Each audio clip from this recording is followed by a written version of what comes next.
میگم چرا ازدواج نمی‌کنیم؟ میگه چیزی دستمالم نیست. گرونی وضعیت مملکت رو مگه نمی‌بینی؟ اوضاع رو مگه نمی‌بینی؟ بیخیالی بعضی از مسئولین رو مگه نمی‌بینی؟ اختلاس‌ها رو مگه نمی‌بینی؟ خیانت‌ها رو مگه نمی‌بینی؟ میگم همه‌ش رو می‌بینم. بر پدر آدم اختلاسگر لعنت، بر خائن مسئول لعنت. اما من میخوام یه چیزی به تو بگم. مگه تو قرآن نخوندی؟ مگه تو بچه مسلمون نیستی؟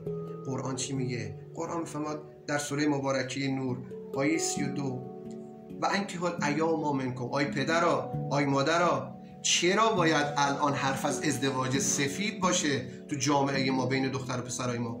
من میخوام این سوال از شما بپرسم. آیا اگر شما یه پدر و مادر صد راه بچه هاتون نشید، اینقدر گرونی رو تو سر بچه هاتون نزنید، اینقدر این آداب ها و رسومی که فقط دست و پاگیر جوان های شما، اینها رو به رخ همدیگه نکشید شما خانواده ها، آیا نمیشه ما بیایم، چرا ازدواج سفید؟ ما بیایم ازدواج اسلامی، ازدواج سنتی، ازدواج پاک، مراسم ازدواجی که محل اجابت دعاست رو برگزار کنیم. ازدواج سفید چیه؟ یه پسر و دختر همدیگر رو پسندیدن، اومدن رفتن بدون هیچ عقدی، رفتن زیر یه سقف دارن زندگی میکنن بدون هیچ توقعی، بدون هیچ مهریه کلانی، بدون هیچ جهیزیه آنچنانی، بدون خانه آنچنانی.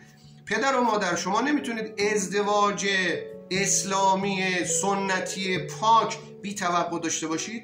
با هم دیگه بشینید، جواناتون رو به هم معرفی کنید، در یه مجلس پاک زیر چتر عقد اسلامی بچه هاتون رو زیر یک سقف ببرید. پس خانواده ها داریم خیانت میکنیم به بچه هامون. اینقدر گردن مسئولین نندازیم. من نمیخوام بگم مسئولین، من هیچ دفاعی از بعضی از مسئولین ندارم، منتقد شدید به بعضی از مسئولین هستم که اگر اونها کوتاهی نکرده بودن، اگر اونها ترک فعل نکرده بودن، اگر بعضی از اونها خیانت نکرده بودن، وضعیت مملکت امروز ما این نبود. ولی من الان نمیخوام بحث سیاسی کنم، میخوام بگم مردم بیایید خودمون به داد بچه هامون برسیم. چرا ازدواج سفید؟ چرا ما نیایم توقعاتمون رو پایین بیاریم و کاری کنیم که بچه هامون زیر چتر اسلام و پاکی و طهارت و نجابت و با آبرو بدون توقع و ساده زیر این سقف برن و با همدیگه زندگی کنن.